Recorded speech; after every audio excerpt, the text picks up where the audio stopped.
शेत तर गेलं पण माती सुद्धा गेली, शेतातली कपाशी होती गेली ती पण गेली. आम्ही भरपूर खर्च केला, तर आम्ही कर्ज पण काढलं होतं कपाशी कारण मागच्या वेळेस. कशी काळाची चाहुल आली, बाग सुखाची करपून गेली.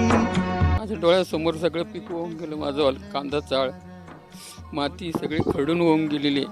कसं विपरीत झालं सारं, होता सोन्याचा संसार.